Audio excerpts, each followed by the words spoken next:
欢迎来到沪江网校韩语课堂。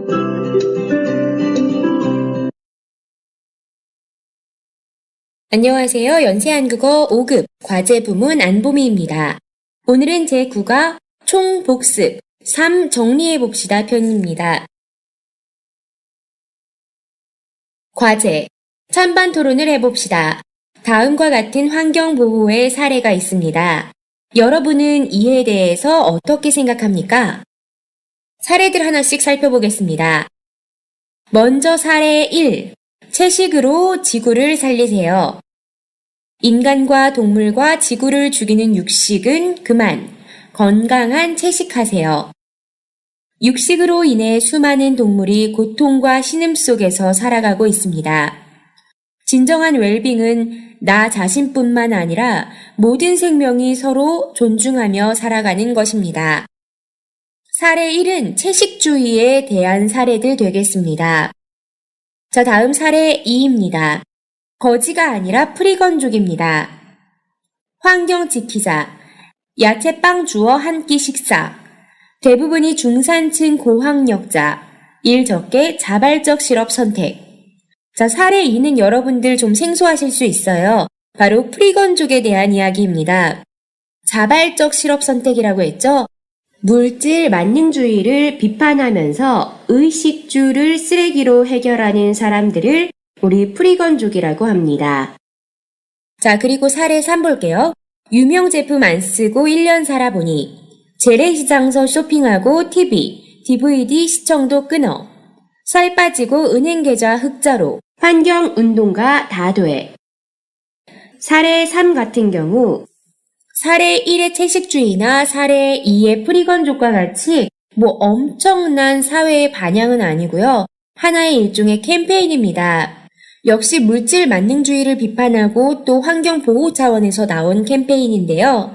자, 사실 우리 이거 사례들 살펴봤을 때 토론으로 진행해야 하는데요. 환경운동 차원에서는 세 가지 모두 굉장히 가치 있는 일이잖아요.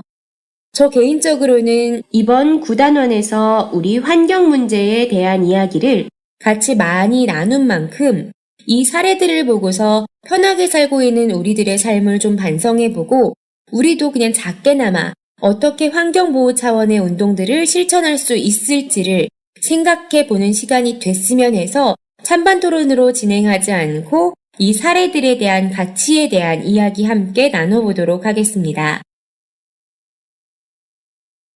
먼저 사례 1, 채식주의입니다. 채식주의가 어떻게 환경을 돕는다는 거지? 라고 생각하는 친구들 좀 있으실 거예요.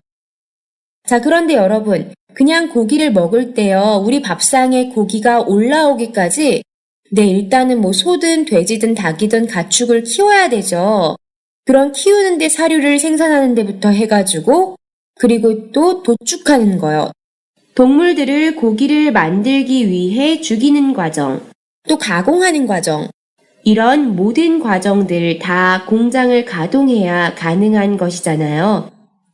아니에요. 우리 시골 농가에서 직접 할머니가 키우신 오리 잡아가지고 직접 도축해서 직접 먹어요. 따로 환경오염 안 시켜요 하는 친구들 있을 수도 있어요, 물론. 근데 우리 밥상에 올라오는 고기들, 특히 도시권에서요. 대부분 그렇게 먹을 수 있는 고기는 아니잖아요.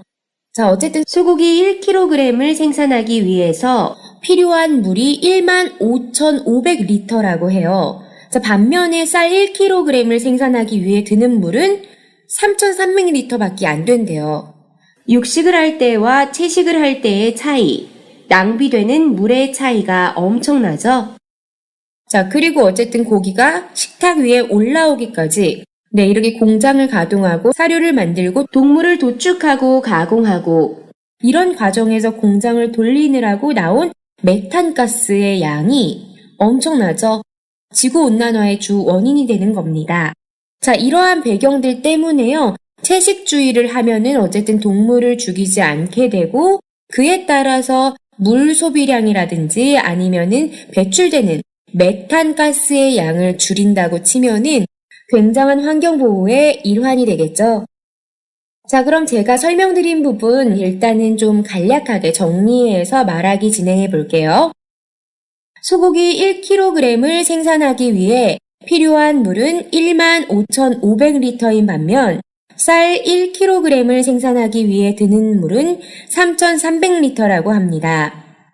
또한 밥상에 소고기가 올라오기까지 소도축 과정에서부터 생산까지 배출되는 지구온난화의 요인인 메탄가스의 양을 생각할 때, 이 뒷부분에 우리 배웠던 문법 좀 활용해 볼게요.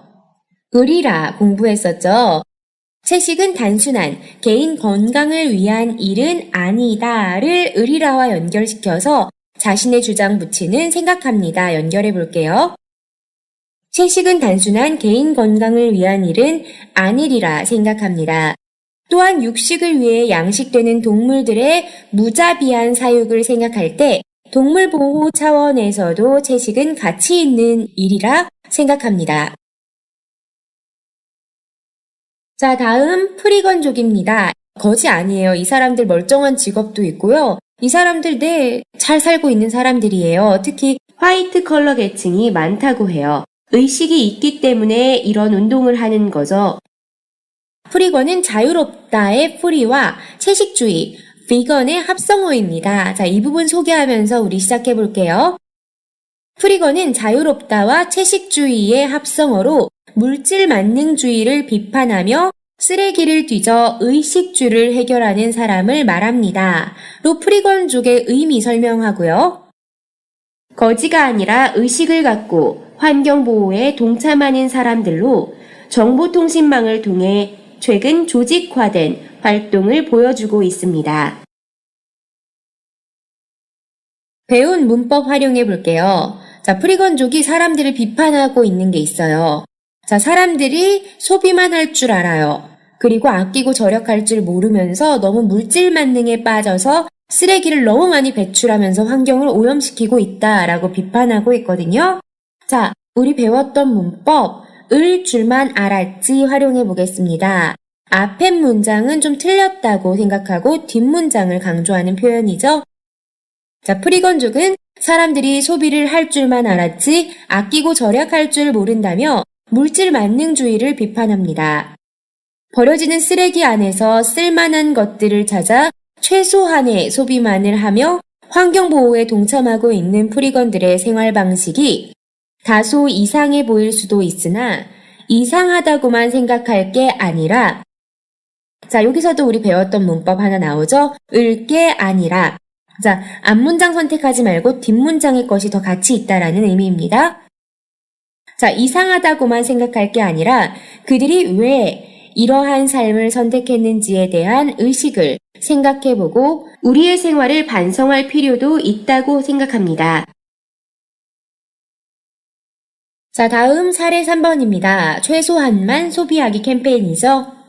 또한 최근 개인 캠페인의 일환으로 최소한만 소비하자는 운동이 늘고 있습니다.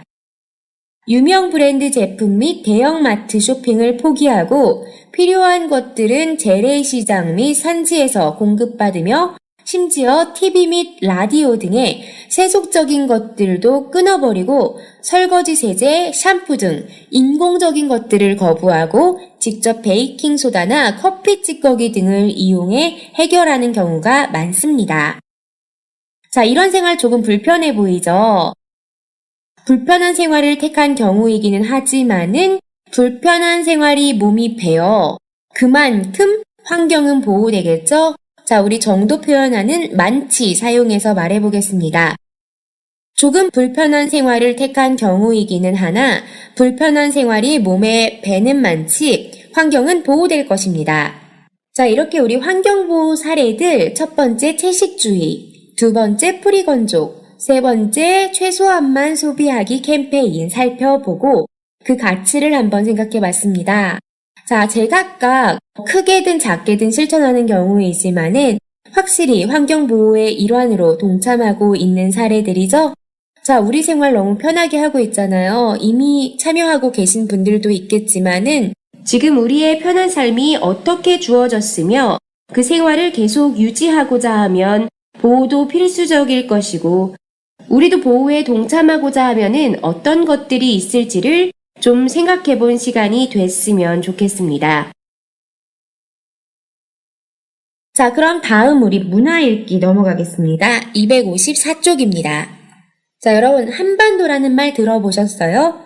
자, 중국은 대륙이잖아요. 주로 육지에 있는 땅이죠. 반도는 3면이 바다로 둘러싸이고 한 면은 육지에 이어진 땅입니다. 이탈리아 같은 경우도 반도가 되겠고 한국 같은 경우도 반도가 되겠어요. 자, 그래서 우리 한반도 또는 조선반도라고 하는데요. 자, 오늘 이런 한국의 땅의 지형적 특징, 바로 조선반도에 대해 살펴보겠습니다. 먼저 1단락입니다. 저마다, 암석. 자, 내용 확인해 보겠습니다. 자, 여러분 조선반도의 특징 나와 있죠? 특히 땅, 대륙의 지리적인 특징 나와 있는데 자, 어떤 부분이었죠? 네, 바로 이 부분입니다. 30억 살쯤의 나이 먹은 돌들로 찬 땅이라고 소개했죠? 자, 주변국인 중국이나 일본보다도 한국 땅에 있는 암석들이 역사가 오래됐다고 했습니다. 그만큼 자연 변화를 많이 거친 땅이란 소리겠죠?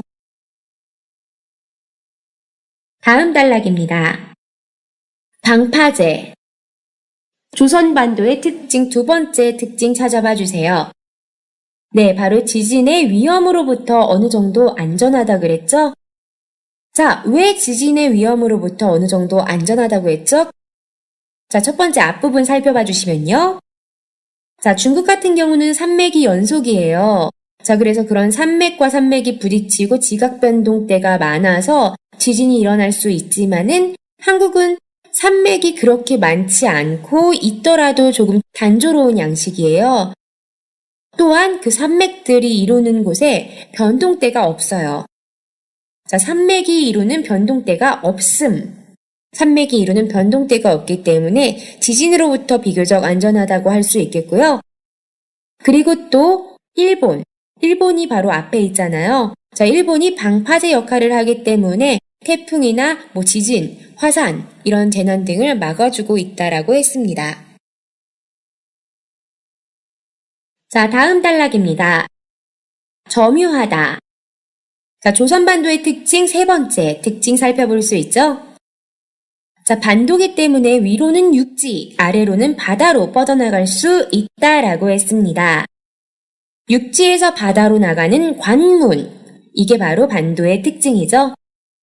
자, 이러한 지리적인 이점도 있습니다. 이러한 특징의 이점은요. 한국의 반도 같은 경우는 위로는 중국, 아래로는 일본이 있죠. 자, 중국, 일본 같은 경우는 이미 경제 대국이잖아요. 네, 이미 세계 경제의 5분의 1을 점유하고 있다라고 했습니다. 이런 지역의 중간에 위치하고 있다라는 게 경제적인 이점을 누릴 수 있겠죠. 자, 다음 단락입니다. 횡단, 물동량, 수송. 자, 조선반도의 특징 나오죠? 네, 바로 교통의 요지라고 했습니다. 서울에서 비행기로 3시간 이내 거리에 인구 100만 명 이상의 도시가 43개라고 했어요. 대도시권이 많다라는 거고요, 주변국에. 자, 그리고 동남아시아에서 북미, 미국이나 캐나다 쪽 가는 백길도 일본 통과하는 것보다는 한국의 남해안을 통과하는 게 빠르다고 했어요. 그리고 시베리아와 유럽을 잇는 대륙 횡단철도와 중국 횡단철도가 남북한 관통철도로 이어지면서 한국이 육로 운송의 시발점, 출발점이 될 수 있다라고 했습니다. 인천공항의 수송 실적이나 물동량도 굉장하다고 나와 있었죠. 다음 단락입니다. 숭상하다. 접점.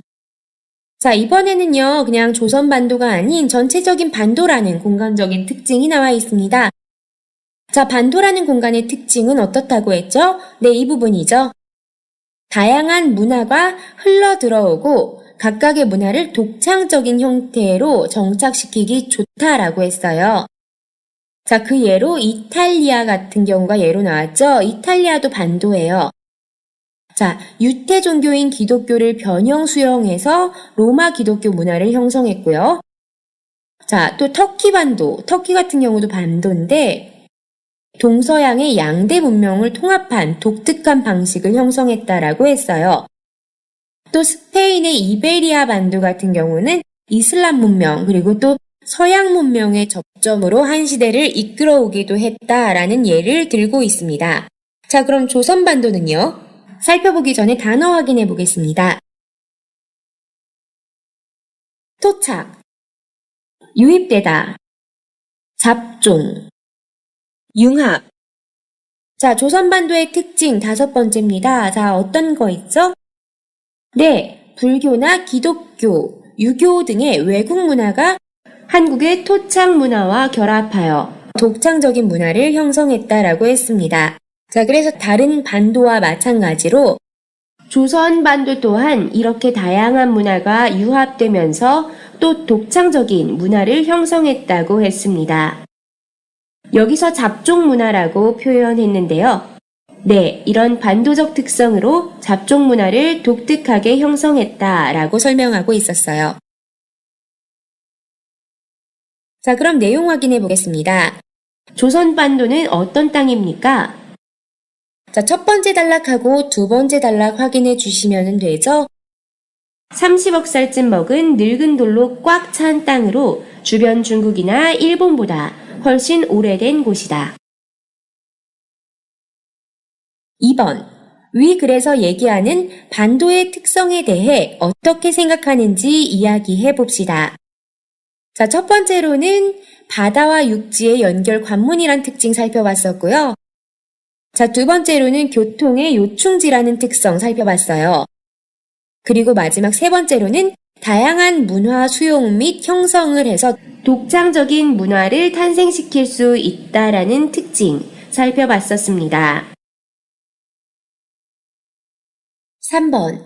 여러분 나라의 지리적 특성은 어떤지 이야기해 봅시다. 자, 우리 그럼 중국의 지리적 특성 한번 설명해 볼게요. 일단 총 면적이 세계에서 3위에 해당하죠. 제가 조사한 바로는 960만 제곱킬로미터라고 합니다. 이 면적은요, 세계 3위. 이렇게도 말할 수 있겠지만 세계 총 육지 면적의 6.5%에 해당한다고 합니다. 자, 그리고 대한민국의 43.2배의 크기를 자랑한다고 해요. 그리고 또 중국의 지형 자체가 이렇게 넓다 보니까 굉장히 다양하죠. 산지지형, 산으로 만들어 산맥으로 이어진 산지지형, 그리고 또 고원지형, 분지지형, 평원, 그리고 구릉지형 등 또 사막도 있고요. 여러 가지 지형 형태를 자랑합니다. 자, 이것들의 이점이 있죠. 이렇게 다양한 지형 때문에 자원이 굉장히 풍부하고 또 지역별로 다양한 문화, 생활 방식이 정착할 수 있었죠. 자, 이 부분 같이 설명해 보겠습니다. 중국의 총면적은 960만 제곱킬로미터로서 세계 육지 면적의 6.5%, 대한민국의 43.2배를 차지한다. 중국의 지형은 산지가 33%, 고원이 26%, 분지가 19%, 평원이 12%, 구릉이 10%를 차지한다. 넓은 대륙의 다양한 유형의 지형으로 이루어져 있기 때문에 각 지형별 풍부한 자원과 각 지역별 다양한 문화적 생활 방식이 중국 대륙 지리로 인한 특징이라 할 수 있겠다.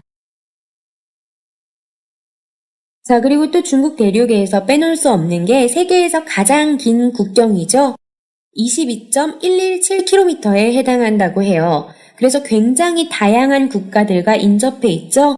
자, 이러한 특징 때문에 외국 문화의 유입도 굉장히 빠르면서 경제적, 정치적, 외교적 이점을 누릴 수 있다라는 특징이 있죠. 자, 설명해 보겠습니다. 또한 유라시아 대륙 동부에 위치하고 있는 중국 대륙은 세계에서 가장 긴 22.117km의 국경으로도 유명하다.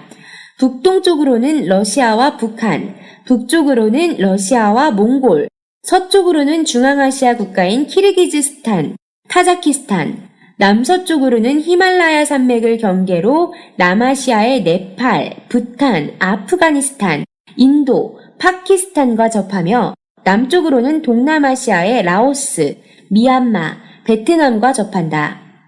이에 따라 각 외국 문화의 유입이 빠르며 경제적, 정치적, 외교적 이점을 누릴 수 있다는 것도 중국 대륙의 특징이라 할 수 있겠다. 자, 이렇게 해서요, 우리 국어의 모든 내용 마무리됐습니다. 자, 다음 시간에 10과 마지막 새로운 주제로 찾아뵙겠습니다. 자, 수고 많으셨습니다. 여러분 안녕히 계세요. 다음 시간에 또 만나요.